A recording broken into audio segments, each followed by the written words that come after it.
Shalom, apa kabar? Luar biasa atau bahagia? Bahagia ya? Oke, ya, pada hari ini saya mau berbagi untuk kita semua. Dan kali ini izinkan saya menyampaikan sesuatu yang lebih padat dari sebelumnya. Ya, saya minta Bapak Ibu Saudara siapkan hati, kencangkan sabuk pengamannya. Kita akan belajar sesuatu yang sudah kita tahu, tetapi kita mau mengingatnya lagi untuk menumbuhkan apa yang sudah kita tahu itu. Supaya tidak menjadi sebuah pengetahuan saja, tetapi menjadi sebuah gaya hidup. Yang semangat bilang, beuh. Beuh itu kalau kata anak Gen Z, amin. Khotbahnya beuh. Jadi saya nggak akan nanya, ada amin, ada beuh? Oke, seperti yang sudah Bapak Ibu lihat, selama 1 bulan ini, kita akan masuk satu tema baru, yaitu tentang value. Dan nanti 4 minggu ke depan, bulan ini ada 5 minggu, kita akan belajar value yang ada di dalam gereja kita, satu persatu. Kita akan bahas, kita akan kupas sama-sama, dan kita akan belajar sama-sama. Saya diberikan kesempatan pada kali ini untuk membuka value kita tentang teachable heart. Nanti 4 minggu kemudian, kata heart itu akan dipecah per huruf. Amin. Dan saya menggunakan kalimat ini, cultivate a teachable heart. Mengembangkan, mempertumbuhkan. Cultivate apa ya? Membangun, membudayakan, membiasakan yang sudah ada. Ya, jadi ini adalah sebuah perkembangan dari apa yang sudah kita miliki. Dan kenapa kita perlu belajar tentang teachable heart atau hati yang bisa diajar atau hati yang mau diajar? Karena gini, bicara tentang pertumbuhan, kita tahu di dalam pertumbuhan itu selalu ada perubahan. Betul tidak? Kalau kita nanam buah aja, atau bunga, atau sesuatu yang kita tanam di rumah, kan nggak mungkin terus-terusan bentuknya kecil ya, kecuali pohon bonsai. Pasti ada perubahan dari hari demi hari. Dan perubahan itu signifikan. Dari yang nggak ada menjadi ada, karena di bawah tanah. Dari yang sudah ada, lalu mulai tumbuh tunas baru, dan akhirnya menimbulkan buah, menghasilkan buah. Jadi, bertumbuh itu selalu ada perubahan. Nggak bisa stuck, oh saya sudah bertumbuh. Sudah bertumbuh. Kita bisa gunakan kata itu. Tapi lebih baik kita bilang gini, saya sedang bertumbuh. Dan ini nggak menjadi sebuah alasan, oh saya sedang bertumbuh, jadi saya banyak kekurangannya. Nggak juga. Tapi saya sedang bertumbuh dari saya yang kemarin, atau 2 bulan lalu, atau 2 minggu lalu, menuju saya yang akan datang. Saya yang akan datang itu seperti apa? Saya juga nggak tahu. Tapi kita punya gambaran yang sama, itu Yesus. Tujuan kita sama-sama akan mengarah kepada keserupaan dengan Kristus. Kita nggak pernah ngejar kesempurnaan, kita nggak akan bisa sempurna. Makanya Yesus bilang, kamu tuh sempurna, nggak? Bukan karena kamu berusaha sempurna, tapi aku berikan kesempurnaanku. Yesus langsung menjuluki, memberikan statement, kamu tuh sempurna. Padahal kita nggak sempurna. Jadi kesempurnaan itu, sesuatu yang diberikan, status. Yang kita kejar apa dong? Keserupaan, kedewasaan. Kalau kita kejar kesempurnaan, nggak nyampe Bapak Ibu Saudara. Tapi kalau kita kejar kedewasaan, bertumbuh.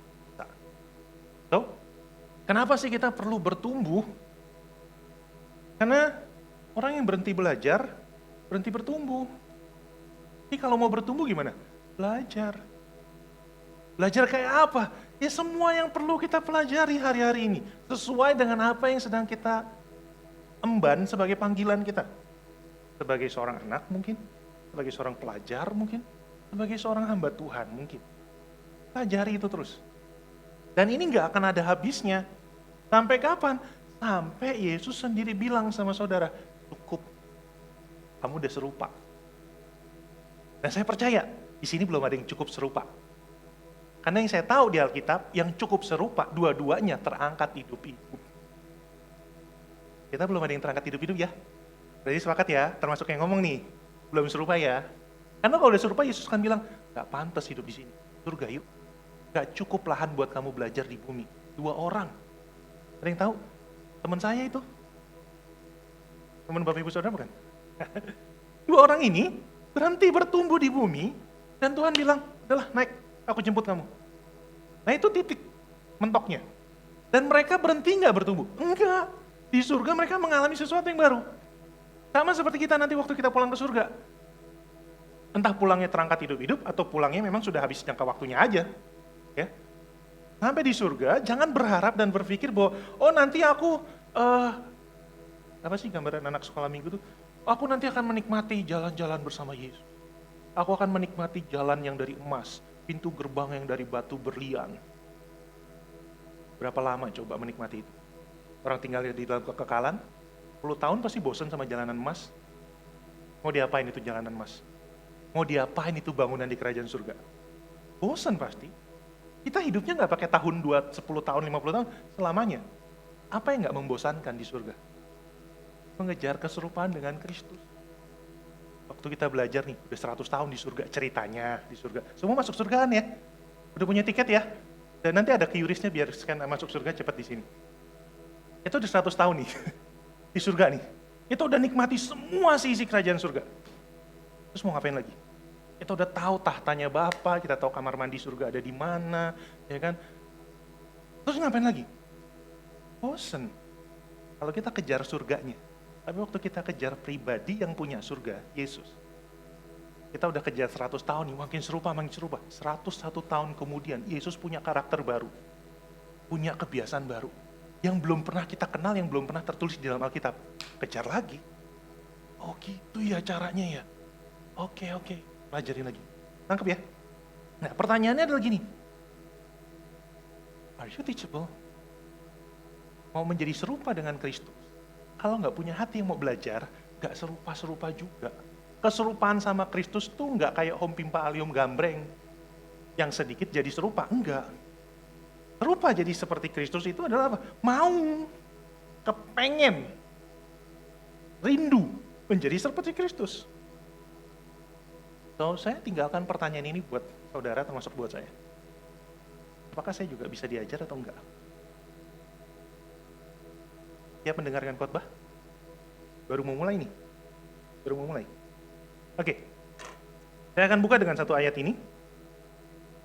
Mazmur 119 ayat 34, saya ambil dari Amplified Bible, karena ada katanya di situ. Saya menemukan ada 2 ayat di dalam Alkitab yang menggunakan kata teachable heart. Salah satunya ini. Give me understanding, a teachable heart, and ability to learn, that I may keep your law and observe it with all my heart. Jadi, berilah aku pengertian, hati yang mau diajar, dan kemampuan untuk belajar. Pengertian itu maksudnya gitu.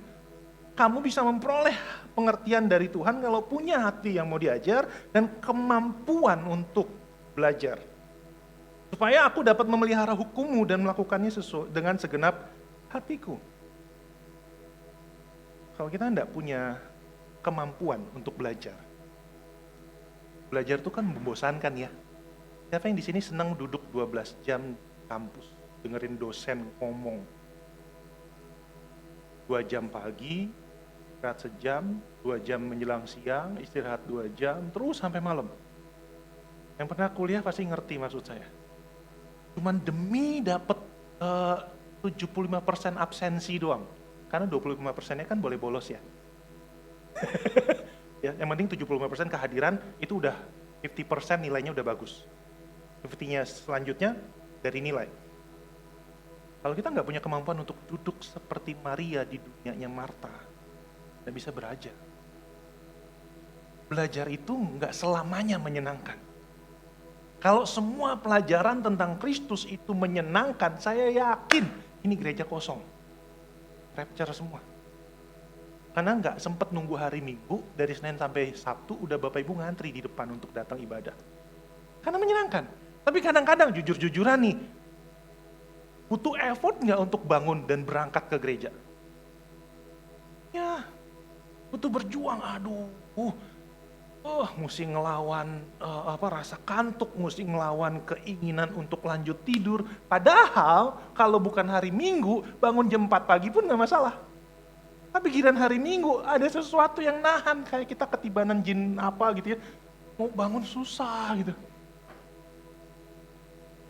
Itu kan kenyataannya.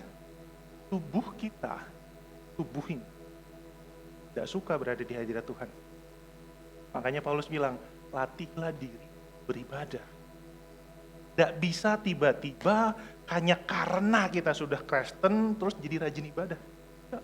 Butuh effort, butuh daya juang, butuh kemampuan untuk mau belajar. Supaya kita memiliki hati yang bisa diajar. Ya. Pertanyaan singkatnya adalah, mana caranya untuk mengkultivate hati yang mau belajar ini? Aku mau, aku rindu, tetapi aku juga harus menghadapi diriku sendiri. Aku harus menghadapi kenyataan di rumah yang gak mempermudah aku untuk berangkat belajar firman Tuhan. Saya suka kalau Bapak Ibu Saudara bertanya. Izinkan saya memberikan beberapa poin untuk bagaimana kita bisa membangun dan mengembangkan a teachable heart ini. Yang pertama, pelajari dan renungkan firman Allah. Kristen banget lah pokoknya ini. Nggak ada jalan lain Bapak Ibu Saudara. Nggak ada. Kalau Bapak Ibu Saudara, yang pertama pasti sesuatu yang menarik nih, pasti sesuatu yang saya belum tahu nih. Jeng-jeng, ya baca Alkitab lagi. Pak, dari sekolah minggu juga saya tahu. Pertanyaan gini, udah dilakukan belum? Mempelajari. Bukan cuma dengar ya, mempelajari firman Allah. Serta melakukan apa yang tertulis di dalamnya. Saudaranya Michael, bukan Mike yang itu, Michael, di Lucifer. Udah ngebayangin siapa Michael gitu. Saudara si Michael, Lucifer, tahu Alkitab loh. Ya, dia ngomong firman sama Yesus, di firman itu sendiri. Tapi nggak berubah sampai hari ini. So, ada perbedaan antara kita sama dia. Harus ada perbedaan. Itu apa? Kita mau pelajari dan melakukan apa yang tertulis. Jika kita mudah belajar, mudah diajar, belajarlah dari Tuhan. Bukanlah sesuatu yang aneh kalau orang Kristen tuh belajar mau jadi seperti Yesus. Bukan sesuatu yang aneh, justru harus menjadi sesuatu yang lumrah. Dan memang begitu caranya. Buka firman-Nya, biarkan dia bicara. Siapa di sini masih baca Alkitab tuh enak sekolah minggu itu ya? Kiriin Alkitabnya, jatuhin, nah itu yang dibaca. Enggak, kayak orang datang ke kelenteng gitu, cocok gitu, wah yang keluar, nah itu tuh. Nggak boleh gitu. Itu nggak bertumbuh. Ya, walaupun firman-Nya tetap berkuasa, tapi tidak begitu. Ya. Firman Tuhan akan membangun karakter kita dan membentuk kebiasaan, membentuk cara hidup, membentuk cara bicara, membentuk cara menilai orang lain, dan membentuk cara mengetahui isi hati Allah. Tuhan mengatakan dalam Yosua 1 ayat 8 bilang begini, janganlah engkau lupa memperkatakan kitab Taurat ini, tetapi renungkanlah itu siang dan malam, supaya engkau bertindak hati-hati sesuai dengan segala yang tertulis di dalamnya. Sebab dengan demikian perjalananmu akan berhasil. Katakan berhasil. Dan engkau akan beruntung. Bilang sebelahnya, lu pasti beruntung. Kalau dengar kata beruntung selalu kita otomatis saja nyambungin dengan duit, bener gak? Duit, pekerjaan, usaha, cuan, itu aja. Beruntung. Saya mau kasih tahu Bapak Ibu Saudara, untung di dalam kerajaan surga itu kadang-kadang, untung dalam kerajaan surga adalah sesuatu yang diambil dari kita. Untung lu jatuh masih hidup. Untung cuman kaki doang yang lecet. Pernah dengar istilah itu? Ya, didikan POC pasti pernah dengar itulah ya. Bener.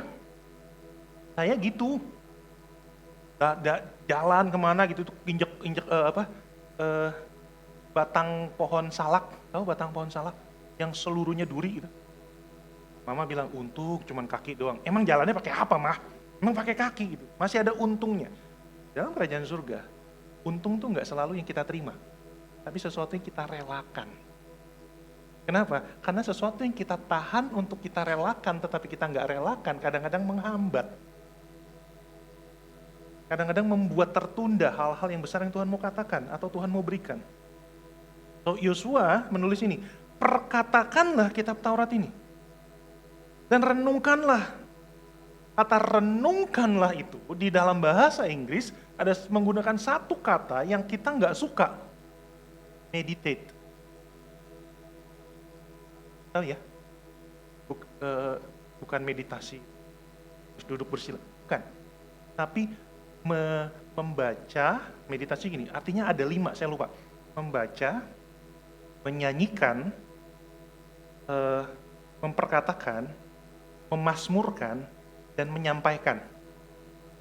Jadi bukan cuma baca, renungkan tuh gitu, sampai kita bisa menyanyikan, sampai menjadi sebuah lagu, dan bermazmur. Dan kita boleh sampaikan ke orang lain. Jadi bukan cuma renungkan tuh berarti baca terus tutup mata menghayal gitu. Enggak. Kita harus bisa membuat ayat tersebut bersama dengan Tuhan dalam diri kita. Sesuatu pujian. Berdampak buat kita sampai bisa berdampak buat orang lain. Itu namanya belajar. Itu namanya mendapatkan pelajaran dari Tuhan. Dan the word of God will build your character and shape you. Firman Tuhan tuh ngebentuk.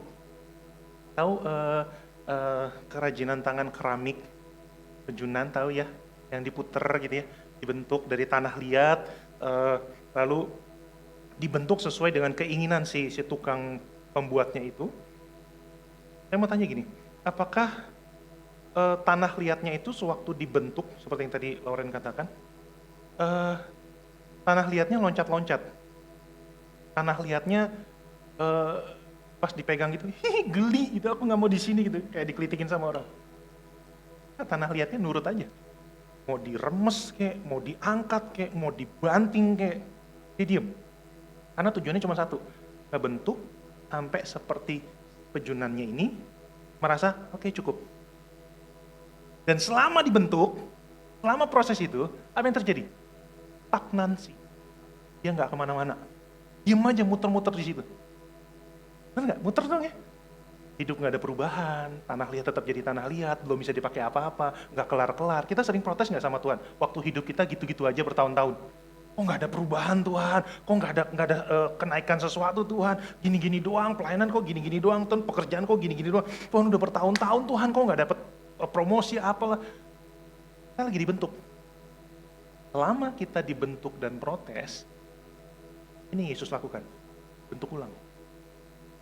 Tapi selama hati kita mau belajar, oh Tuhan lagi mendidik saya kayak gini ya, gak apa-apa deh Tuhan, takes your time. Bentuk saya, putar terus, ubah saya, semau engkau, saya mau cuma satu hal, engkau selesai. Bukan saya yang selesai, engkau yang selesai. Firman Tuhan, kebentuk kita kayak gitu. Kalau hidup saudara sedang dalam proses diputar sama Tuhan di tempat gak ada perubahan tapi sibuk luar biasa, dan gak ada naik pangkat, gak ada naik posisi dan sebagainya, jangan protes. Tanya sama Tuhan, Tuhan, apa yang bisa saya pelajari dari proses ini? Apa yang bisa saya dapetin? Kenapa saya ngalamin ini? Dan kalau saya sudah dapat sesuatu, kepada siapa saya harus membagikan cerita ini? Siapa yang akan beruntung mendengar kisah saya? Itu belajar. Nah, firman Tuhan di Yakobus katakan gini. Yakobus 1 ayat 25. Tetapi barang siapa meneliti hukum yang sempurna, yaitu hukum yang memerdekakan orang, dan ia bertekun di dalamnya, jadi bukan hanya mendengar untuk melupakan, tetapi sungguh-sungguh melakukan, perhatikan, ia akan berbahagia oleh perbuatannya. Kalimat terakhir itu kuncinya, ia akan berbahagia oleh perbuatannya. Kalau apa yang dia lakukan, kenapa dia bisa berbahagia? Bukan hanya dengar, lalu melupakan firman Tuhan. Bukan hanya tahu lalu cuek sama Tuhan Yesus, tapi sungguh-sungguh melakukan. Dan kita sering kayak gitu sama Tuhan Yesus ya. Duduk kayak Maria nih. Hatinya mah hati Maria, pikirannya mah Marta. Jujur. Ya, duduk kayak Maria. Wah, dengerin Yesus ngomong di sini. Aduh, 8.8 nih. Tahu 8.8? Mulai rame. Shopee, gitu kan. Waduh, ntar malam ada diskon apa ya? Tapi duduk di kaki Yesus, dengerin Tuhan. Atau mungkin itu sesuatu yang baik. Kita duduk di kaki Yesus tapi kita stres di dalam pikiran. Kita banyak mikirin segala sesuatu. Kita mulai mencari jalan yang bisa kita lakukan setelah kita pulang dari kaki Yesus. Kita mau ke sini, kita mau lakukan itu, kita berencana ini, berencana itu. Hatinya Maria, pikirannya Marta. Duduknya di kaki Yesus. Jadi kayak Yesus tuh seolah-olah gini, ngomong sama kita, ya, ngomong, kita dengerin, masuk kuping kanan, keluar tol Kuningan. Atau tol Jagorawi. Masuk sih, keluarnya jauh banget. Nggak ada yang kesini, cuma numpang lewat doang. Firman itu menunjukkan jalan yang harus kita tempuh, Bapak Ibu Saudara. Kita mesti ngapain? Kita baca firman bukan hanya sekedar mengingat Tuhan, tetapi kita tahu, oh aku harus lakukan ini. Kadang-kadang firman itu meneguhkan, kadang-kadang mengkoreksi. Nah kita nggak bisa pilih-pilih, ayat yang ini nggak suka, terlalu keras. Kadang-kadang firman bukan cuma koreksi, negur. Yesus pernah negur nggak? Sering. Muridnya aja dibilang, iblis. Kayaknya di sini yang pernah dibentak sama Tuhan Yesus. Bentak sama Tuhan Yesus, opnam lo langsung. Tanya tuh Pak Bram. Bentak sama Yesus, langsung mati. Kita nggak akan pernah mengalami sesuatu dari Tuhan kalau kita tidak melakukannya. Tapi hanya dengar. Kita nggak bisa mendapatkan suatu perubahan menjadi serupa dengan Kristus kalau kita nggak melakukan sesuatu seperti Kristus. Kalau Yesus bisa menjadi seperti dirinya itu, padahal nggak perlu, kita juga bisa dong. Kita nggak perlu jadi serupa dengan Kristus. Saya kasih kabar baik nih, nggak perlu jadi serupa dengan Kristus. Beneran, nggak ada paksaan, terserah. Tapi gini, kalau kita nggak mau jadi serupa dengan Kristus, yang rugi siapa? Kita. Sebuah kesempatan besar Tuhan yang penciptakan langit bumi itu berikan kepada kita untuk jadi serupa dengan Dia. Sementara bangsa-bangsa yang lain nyari itu. Dan Yesus bilang, kamu nggak usah kayak gitu. Carilah kerajaanku dan kebenarannya. Yang kamu cari nanti aku berikan. Bangsa-bangsa yang gak kenal Yesus pengen deket sama Tuhan pencipta langit dan bumi. Dengan semua caranya. Dengan cara dia menoreh-noreh tubuhnya sampai berdarah-darah. Dia mengorbankan banyak hal supaya Tuhannya disenangkan. Dia naik ke atas gunung, dia turun ke dalam jurang untuk cari Yesusnya. Yesus bilang, hei kamu cukup duduk, tutup mata, berdoa. Aku hadir. Aku berikan apa yang kamu mau. Tapi lakukan dulu bagianmu. Belajar. Jadi serupa dengan Kristus. Jangan menolak pengenalan akan Allah. Jangan menolak. Aku gak mau terlalu serius lah ikut Yesus. Gak bisa.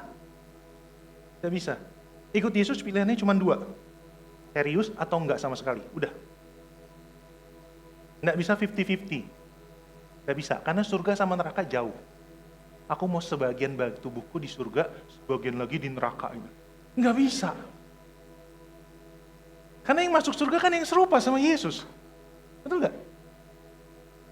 Yang mirip sama Dia. Mungkin gak 100% gak apa-apa. Karena kita akan sulit mengejar keserupaan itu. Tapi jangan karena sulit mengejar keserupaan, terus berhenti. Sulit bukan berarti gak bisa. Sulit hanya butuh perjuangan.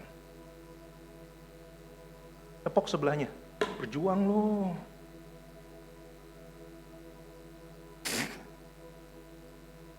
Saya suka yang begitu-gitu. Tepok sebelahnya. Kalau ada Agus, tepok yang kenceng. Buang lo.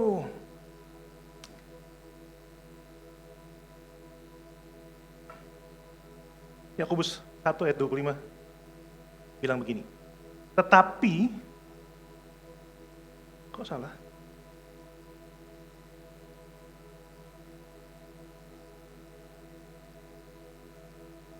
Hutan ini. Oh, jadi saya baca ya. Sorry, ada miss antara saya sama diri saya sendiri. Ternyata ada satu yang nggak masuk di situ. Wah, pantesan kok muka saudara kayak bingung. Oke, lanjut. Langsung ke humble aja. Yang kedua, how to have a teachable heart and cultivate it. Rendahkan hatimu, rendahkan dirimu. Rendah hati sama rendah diri beda ya. Rendah hati itu perlu kesengajaan. Rendah diri itu mentalnya ngedrop. Karena dituduh, karena diomongin, karena dibully. Baik sama manusia maupun sama si jahat. Tapi kalau kerendahan hati yang dimaksudkan di sini adalah bentuk kesengajaan. Yakobus 4 ayat 6. Firman Tuhan bilang gini, tetapi kasih karunia yang dianugerahkannya kepada kita lebih besar daripada itu. Karena itu ia katakan, Allah menentang orang yang congkak, tetapi mengasihi orang yang rendah. Congkak tuh sombong. Congkak tuh nggak tahu apa-apa, pura-pura tahu. Congkak tuh gini, selalu pengen menjadi yang lebih ngerti. Padahal orang tahu lu nggak ngerti. Congkak tuh nggak bisa ngomong sama dia, gue nggak tahu, coba dong ajarin, nggak bisa. Congkak tuh pengen dipandang bahwa dia ngerti dan orang harus akui itu. Sementara orang yang rendah hati sekalipun ngerti, dia tetap mau dengerin. Oh gitu ya, wow keren ya, wah ya. Walaupun di hati saya tahu. Tapi ada kerinduan untuk belajar. Karena gini, setiap orang yang saudara temukan dalam hidupmu pasti membawa pelajaran tertentu.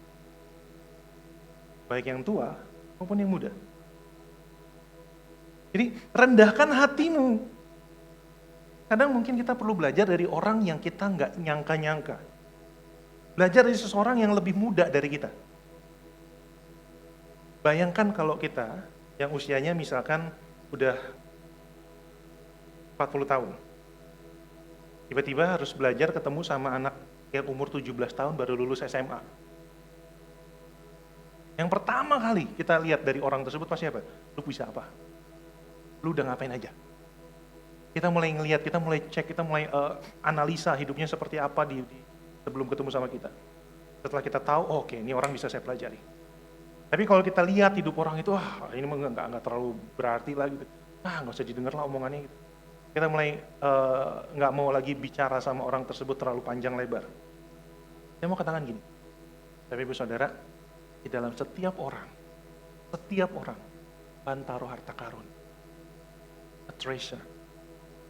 Setiap orang, entah orang itu sadar atau enggak. Nah sekarang saudara tahu ya, di dalam setiap orang ada harta karun, di dalam setiap diri Bapak Ibu Saudara ada harta karun. Kalau saudara belum menemukan, gali. Dan hanya bisa Bapak Ibu Saudara gali harta karun itu kalau mau belajar. Tapi kalau nggak ada kerinduan belajar, Bapak Ibu Saudara akan terima, ya udahlah, gue memang begini, ya udahlah gitu, emang nggak bisa lebih baik lagi lah, ini udah mentok, udah maksimal gue kayak gini. No. Tuhan bilang gini waktu dia menciptakan Adam dan Hawa. Dia bentuk Adam dari patung dan tanah liat, dari tanah liat. Dan yang dia lakukan nih, dia hembuskan nafas hidup. Imajinasi kita, nafas hidup tuh kayak Yesus tuh, gitu, kayak dukun. Yang Yesus berikan masuk ke dalam patung tanah liat itu bukan nafas kayak kita bernafas, tapi life. Separohnya Yesus taruh di dalamnya Adam untuk dia berkembang, kembang biak, fruitful.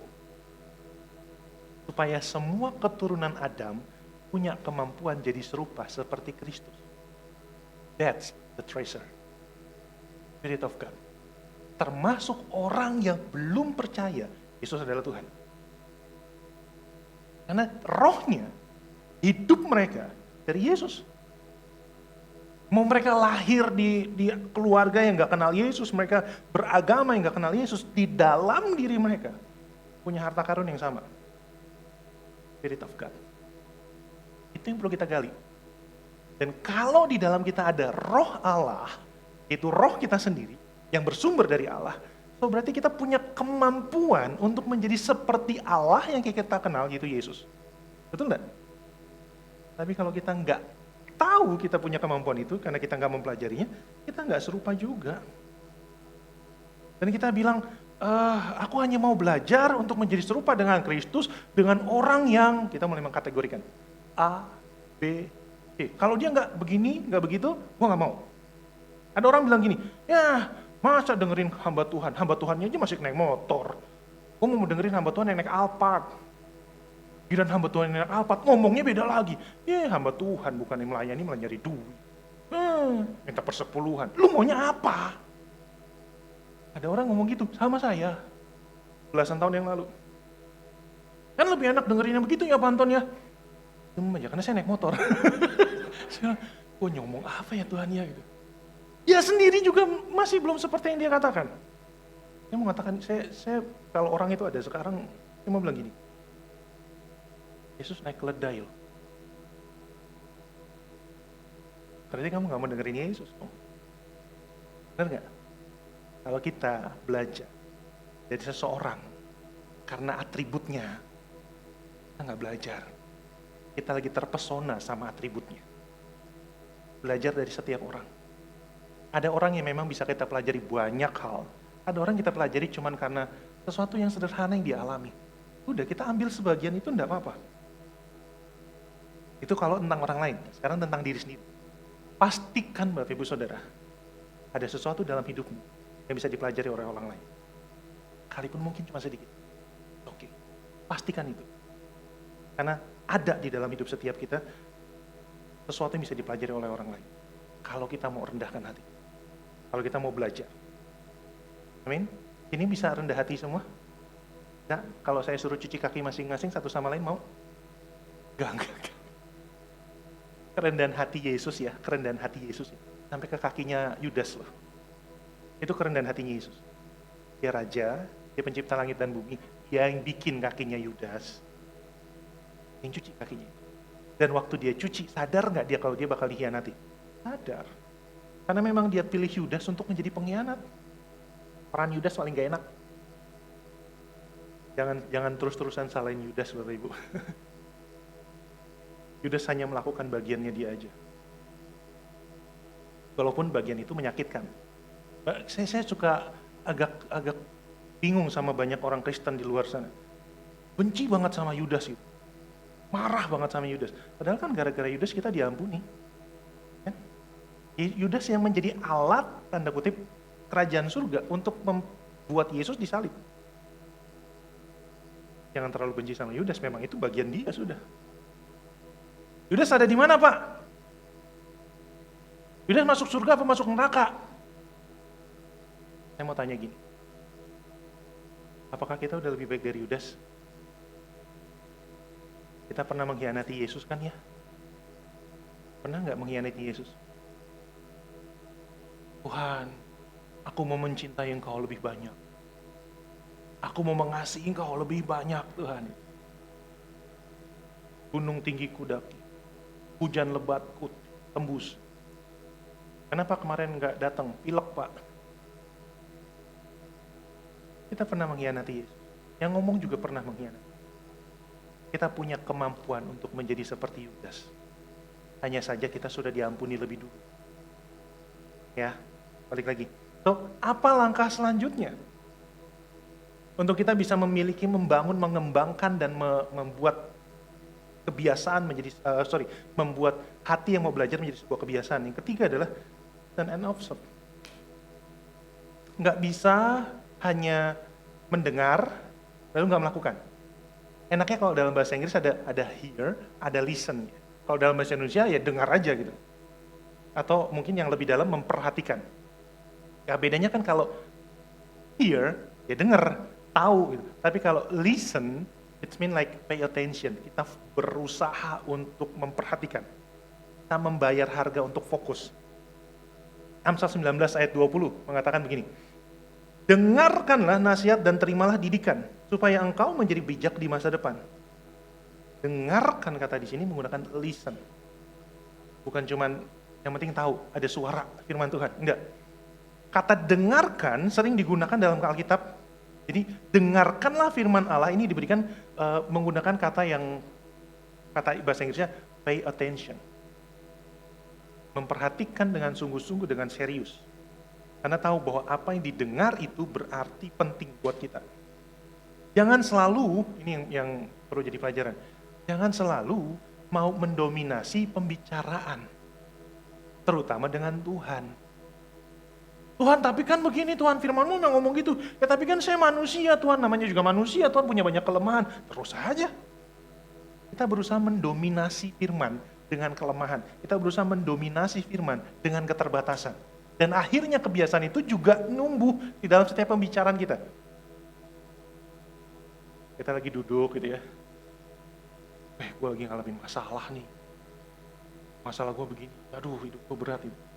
Terus yang dengerin, wah masalah lu mah gak seberapa. Masih beneratan masalah gue. Nih gue juga ngalamin begini. Enak gak ngomong sama orang kayak gitu? Kita sering sama Yesus, sering kayak gitu tuh. Kita mendominasi pembicaraan Tuhan. Seolah-olah kalau kita melakukan itu, Tuhan akan berbelas kasihan. Nah, Tuhan akan menghentikan percakapannya. Dan dia akan mendengarkan perkataan kita, dan akhirnya kita gak dapat sesuatu dari perkataannya. Dia itu gak pernah memaksa kita untuk dengerin terus-terusan. Tapi waktu dia didengerin, dia akan ngomong terus. Tapi waktu kita ngomong, Yesus ngomong, terus tiba-tiba kita berusaha untuk, Tuhan tapi, Tuhan kan memang ayatnya ngomong gini sih Tuhan. Terus apalagi kita mau perjamuan kudus dapat ayat Tuhan. Tuhan ayatnya memang suruh berdoa sih Tuhan, aku udah berdoa, tapi kan kita berusaha menjadi dominan dalam bersama Tuhan.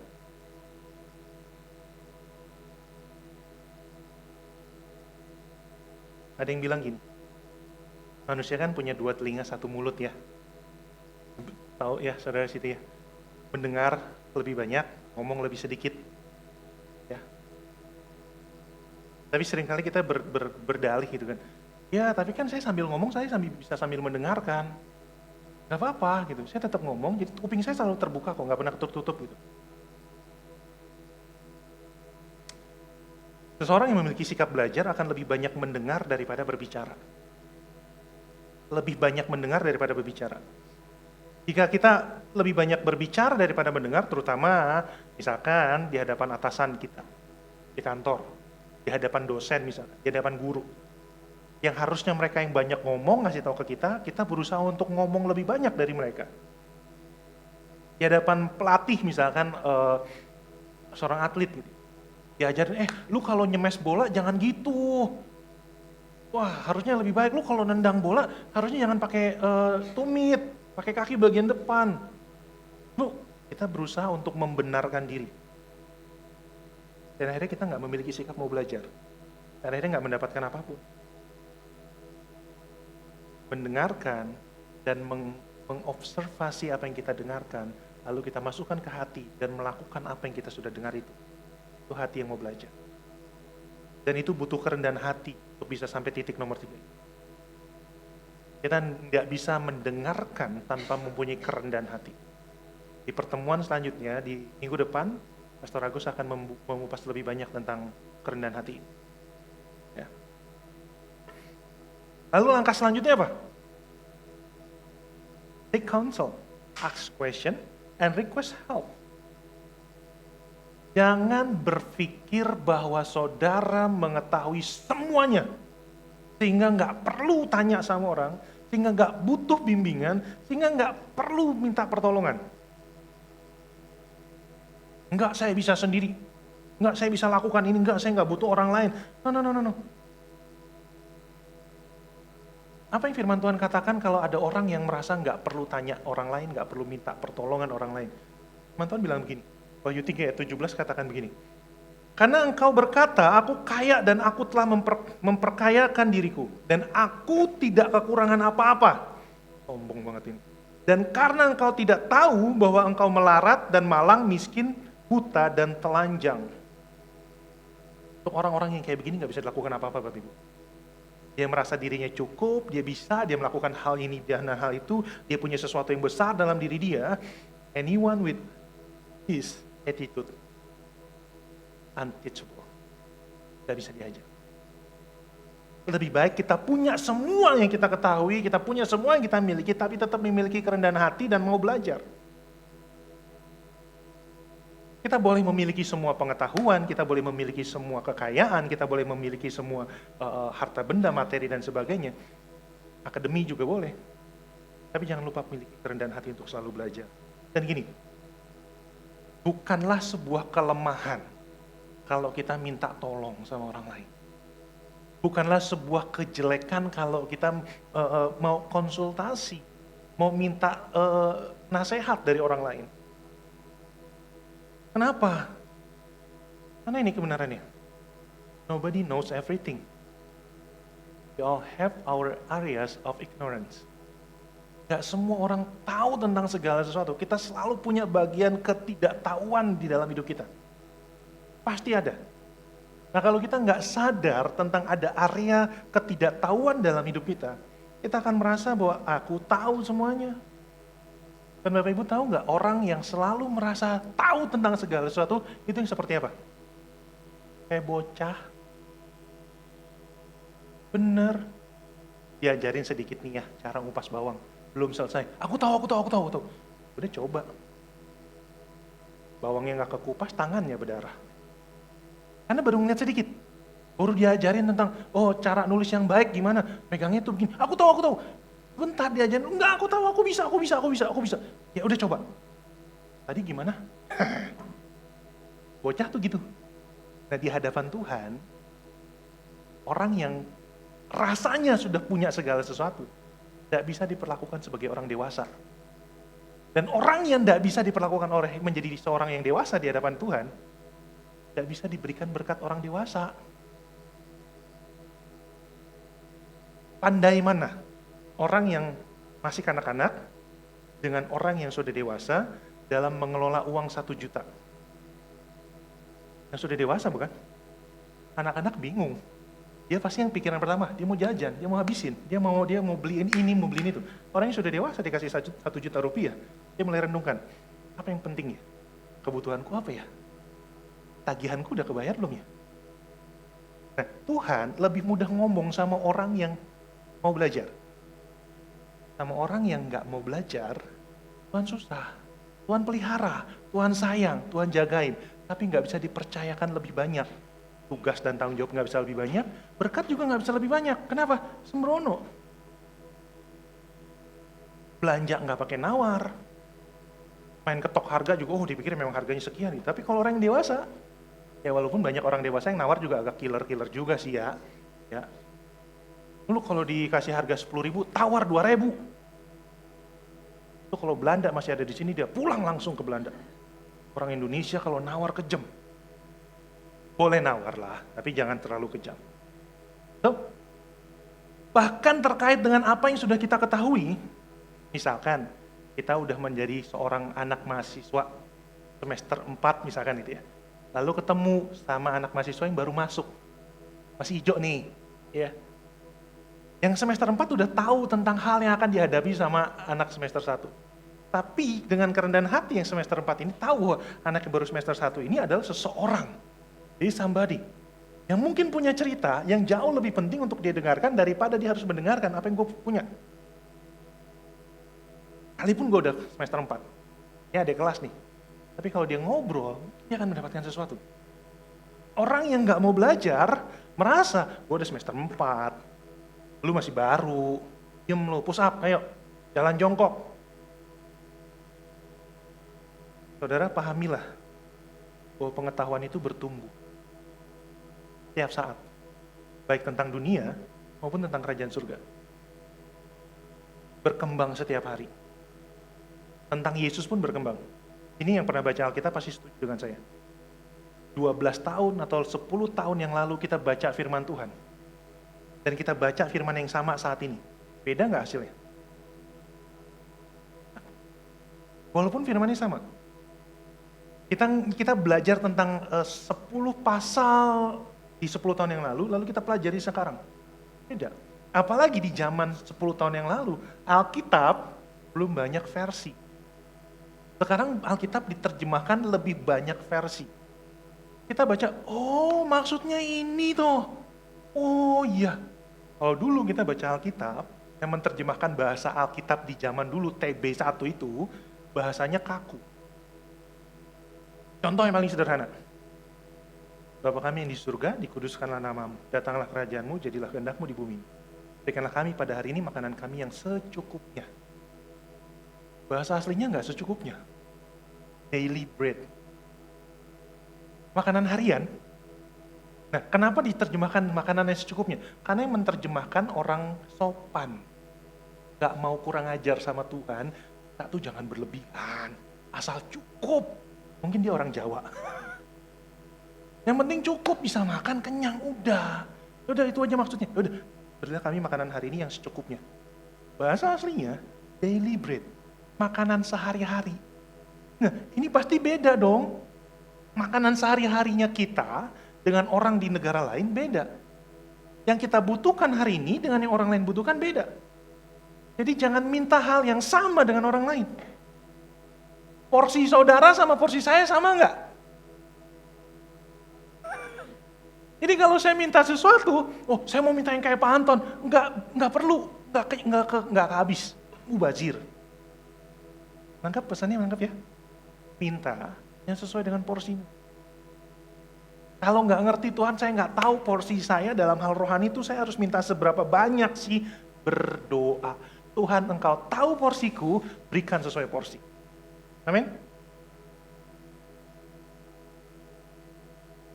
Amsal 26 ayat 12. Jika engkau melihat orang yang menganggap dirinya bijak, harapan bagi orang bebal lebih banyak daripada bagi orang itu.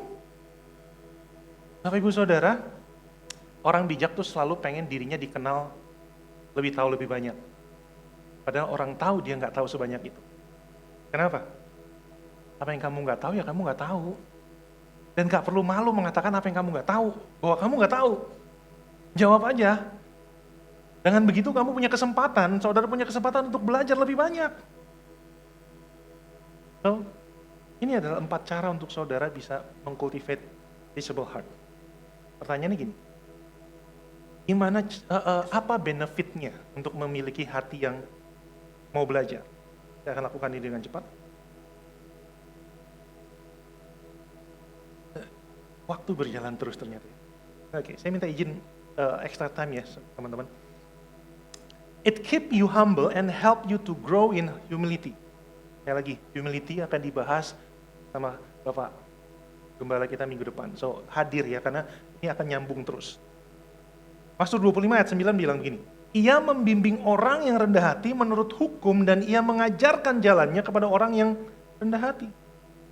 Firman Tuhan hanya bisa ditangkap, diajarkan, diberikan, dan diterima sama orang yang rendah hati. So, dengan kerendahan hati membuat kita jadi mampu belajar. Dengan kerendahan hati membuat kita bertumbuh lebih banyak daripada kita yang kemarin. Dengan belajar hal-hal tersebut, yaitu firman Tuhan, dan hal-hal yang penting yang lainnya, membuat kita menjadi lebih semakin rendah hati. Nangkep ya, kayak lingkaran. Semakin kita rendah hati, semakin kita belajar. Semakin kita belajar, semakin kita rendah hati. Dan terus seperti itu, gak akan ada habisnya. Dan apa yang menjadi lawan dari kerendahan hati?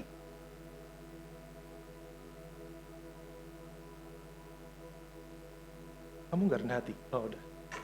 Pride and insecure are the main reason for being unteachable. Ini yang membuat kita jadi susah untuk menjadi rendah hati, saudara. Kenapa ini menjadi sulit menjadi sesuatu yang sulit untuk membuat kita jadi rendah hati? Karena di dalam pride and insecure membuat kita menjadi angkuh, sombong. Orang insecure itu sombong dalam keinsecurannya. Dia pelihara, dia nggak nyari Tuhan. Dia insecure aja. Dia nggak mau merendahkan hati, dan dia memilih untuk percaya sama dirinya sendiri. Akhirnya menimbulkan banyak pertengkaran dan membuat orang nggak mau dekat sama dia. Yang pertama, yang menjadikan keuntungan adalah membuat kita semakin rendah hati dan membuat kita bertumbuh dalam Tuhan. Yang kedua, apa keuntungan kita memiliki teachable heart?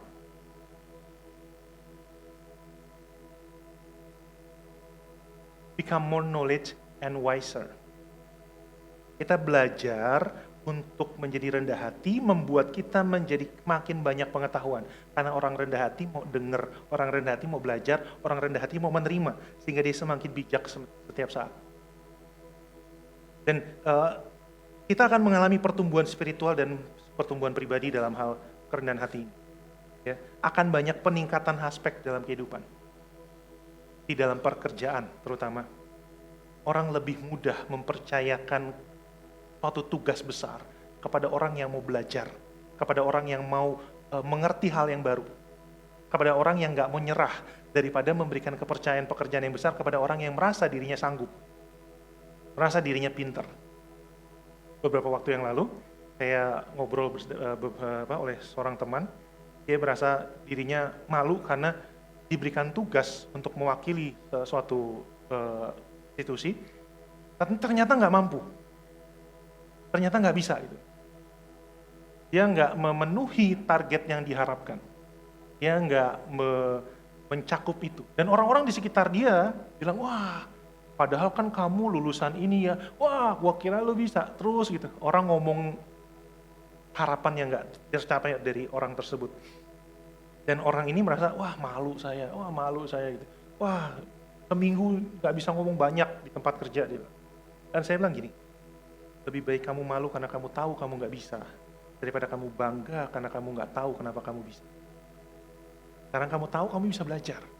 Sekarang kamu ngerti kamu harus belajar lebih banyak. Dan it's okay. Orang akan lupa dengan semua keterbatasanmu dalam kurun waktu tertentu. Dan kamu bisa belajar. Jadi nggak bisa kita terhambat hanya karena kita merasa kita pernah gagal. Kita masih bisa menggunakan kegagalan kita itu untuk belajar lebih banyak. Next. Ini yang kita dapatkan waktu kita mau belajar, memiliki hati yang mau belajar. You will have healthy interpersonal relationship. Gak enak kan ya kalau punya pacar. Ini beberapa punya, beberapa masih memutuskan untuk single ya. Bukan bernasib jomblo ya. Yang single katakan,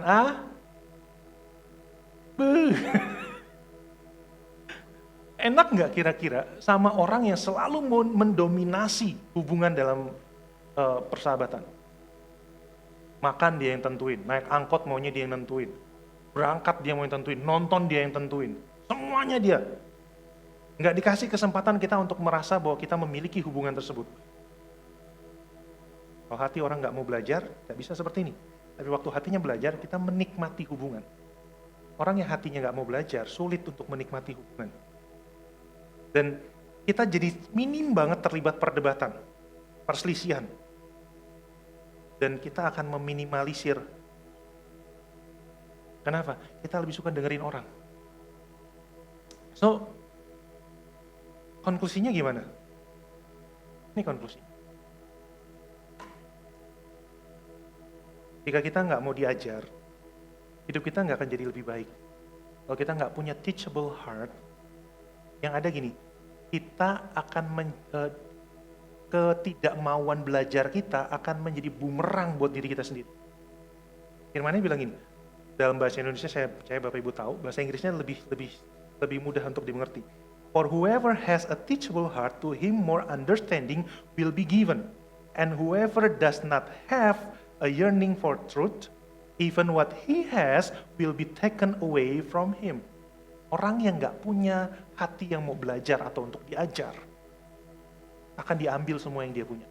Tapi orang yang mau memiliki hati yang mau belajar, a teachable heart, maka akan diberikan lebih banyak lagi pengertian sama orang itu.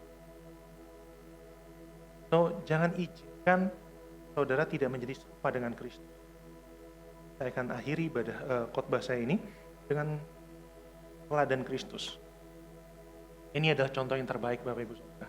Saya nggak bisa temukan contoh yang terbaik di dalam Alkitab selain beliau. Ibrani 4 ayat 15 bilang gini, sebab imam besar yang kita punya bukanlah imam besar yang tidak dapat turut merasakan kelemahan-kelemahan kita. Sebaliknya, sama dengan kita, ia telah dicobai, hanya tidak berbuat dosa. Yesus merasakan yang namanya proses. Yesus merasakan yang namanya penderitaan. Yesus merasakan yang namanya sakit. Yesus merasakan semua itu. Kenapa dia harus merasakan kalau dia nggak perlu merasakan itu? Karena dia mau dekat dengan saudara. Dia nggak perlu, dia cukup duduk aja sebetulnya setelah mati, dia cukup nggak ngapa-ngapain. Tapi setelah dia mati dan bangkit, dia bilang, aku akan menyiapkan tempat bagimu. Dia masih do something. Bahkan sebelum dia mati, dia mulai merasakan penderitaan sebagai manusia. Dia nggak berhenti belajar sampai hari ini. Dan dia merasa bahwa aku harus melakukan itu. Kenapa? Karena aku harus mengerti perasaan orang-orang yang aku kasihi. Aku harus tahu kamu tuh ngalamin apa. Dan aku mau tahu, nggak terpaksa. Aku mau merasakan itu untuk engkau. Sehingga waktu kamu ngalamin itu, aku ngerti. Aku paham. Dan karena dia ngerti dan dia paham, dia tahu bahwa ini akan selesai. Ini nggak akan berakhir terus-terusan seperti itu.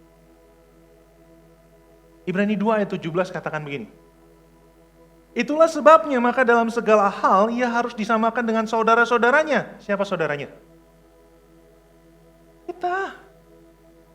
Anda dan saya. Supaya ia menjadi imam besar yang menaruh belas kasihan dan yang setia kepada Allah untuk mendamaikan dosa seluruh bangsa. Sebab oleh karena ia sendiri telah menderita karena pencobaan, maka ia dapat menolong mereka yang dicobai. Kalau saudara saat ini mengalami kesulitan di dalam hidup dan mau belajar untuk mempelajari kesulitan tersebut supaya bisa menang dalam kesulitan tersebut, saya mau katakan gini, Yesus sudah lebih dulu. Dan dia bilang gini, aku telah menderita, aku tahu cara untuk nemenin kamu.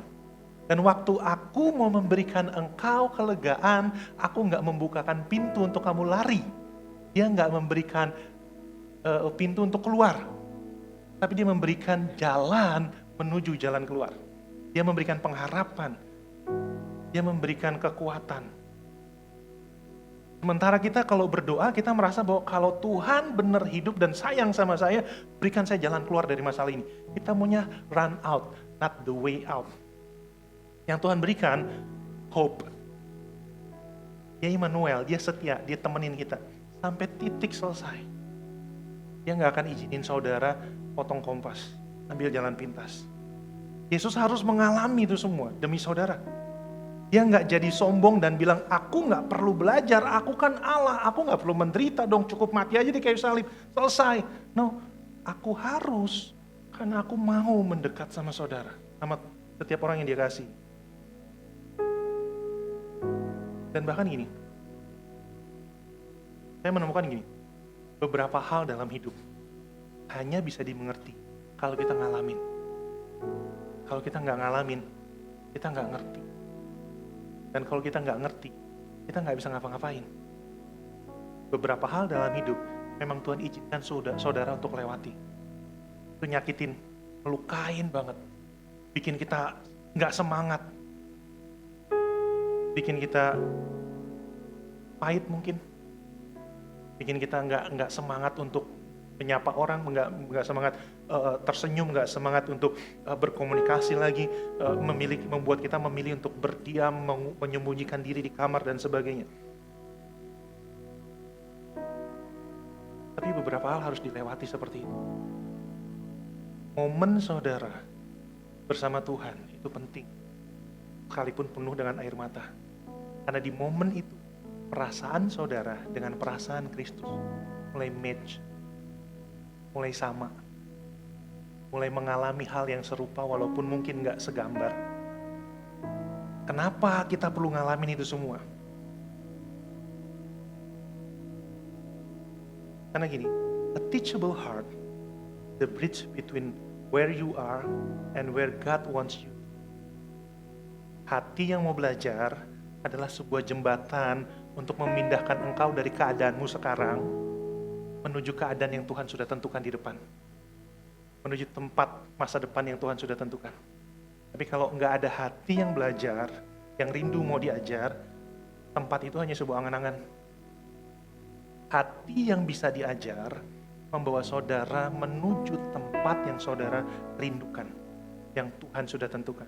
Mungkin itu adalah kesembuhanmu, mungkin itu adalah pemulihan keluargamu, mungkin itu adalah pemulihan hubungan dalam keluarga, Mungkin itu adalah bentuk usaha dan pelayanan atau apapun. Jembatannya adalah a teachable heart. Mungkin itu adalah relationship dengan keluarga, dengan orang tua, dengan pasangan, dengan anak, dan sebagainya. Untuk mencapai titik pemulihan di sini, saudara harus punya teachable heart. Karena teachable heart itu yang membawa saudara pindah dari satu musim kepada musim yang lain. Tanpa teachable heart, stay di sana. Tidak berubah, tidak bertumbuh, tidak berbuah. Amin. Kita akan masuk dalam perjamuan.